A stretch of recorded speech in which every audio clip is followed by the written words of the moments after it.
Oklahoma still ranks second in the nation for the number of teen births, but a recent report from the State Department of Health shows there is progress being made to reverse that ranking. From 2012 to 2013, the teen birth rate fell statewide. Tulsa County saw the sharpest decline, a 20% decrease in teen pregnancy. The dramatic drop is attributed to a community initiative aimed at teaching sex education and providing contraception to sexually active young people. When I say I'll go all the way, I'm talking all the way to graduate school. While Oklahoma may have one of the highest teen pregnancy rates in the nation, the state did see a decline in those numbers between 2012 and 2013. The Oklahoma State Department of Health reports the teen birth rate fell 9% during that time period. But some parts of the state are doing better than others. In Oklahoma County, statistics show there was a 4% drop in teen births. In Tulsa County, the drop was 20%. Evidence-based sex education programs and a 3-year intense community outreach to teens are credited for the decline. That's according to Kim Schutz, who is the executive director of the Tulsa Campaign to Prevent Teen Pregnancy. And then Youth Services of Tulsa has been reaching an at-risk population within the juvenile justice system, within their homeless shelters, and Job Corps and several other places, and they've reached, health departments reached around 5,000 students, kids since they started 3 years ago, and Youth Services has also reached around 5,000 kids. Amy Bryce is a sex educator for the Tulsa City County Health Department. So the message is the smartest thing to do is not have sex at all. It's going to be 100% effective at preventing pregnancy and STDs, including HIV. If you're going to have sex, you need to make sure that you're using a latex or polyurethane condom. Bryce and other sex ed instructors have been teaching curricula called PREP, the Personal Responsibility Education Program, at several school districts in the county. 7th graders receive an 8-hour course called Making a Difference. Exactly what does go on during puberty? Kids receive 8 hours of instruction over the course of 10 to 12 classes. At the high school level, teens are taught a more in-depth program called Making Proud Choices. There's a key piece in Making Proud Choices called condom use skills, where the young people are actually learning the correct way to put on a condom. You'd be surprised how many people don't know that there's a right and wrong way. We talk all about how pregnancy happens, so we dispel myths.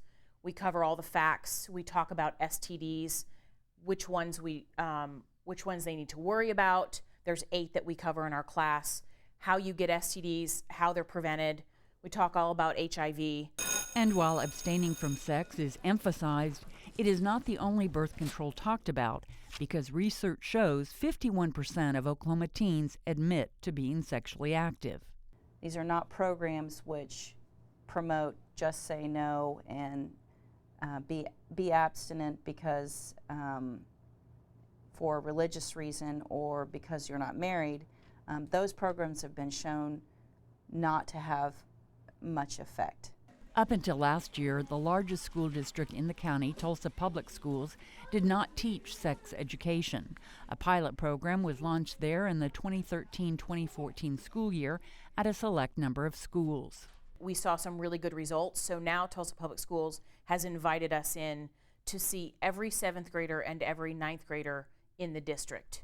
The Tulsa City County Health Department receives federal funds for the sex education programs. Other facilities like the Morton Health Clinic, which also receive federal funds, have also been reaching out to teens who may need to see a doctor about their sexual health and well-being. The health department, Morton Comprehensive, Community Health Connections, these health centers are all really making strides at bringing down the barriers to access to contraception, because right now a lot of barriers exist. At the health centers, which receive federal funding to curb teen pregnancy, young people do not have to get a parent's consent to seek birth control. If that teen wasn't able to involve their parents for whatever reason, they could obtain confidential services at those clinics. Lindsay Garlington is a teen pregnancy prevention supervisor for the Oklahoma City County Health Department. Some of the clinics and services available to teens in Oklahoma City County do provide that, but there is no special attention paid to that. The prep curricula, which Tulsa uses, is being taught at 7 high schools, 7 middle schools, and an alternative school in the Oklahoma City metro area. It's hoped educators can eventually reach more schools in that region. When we bring down those teen pregnancy rates, then we do so much to impact poverty. We do so much to impact child abuse and child neglect, infant mortality rates, father absence.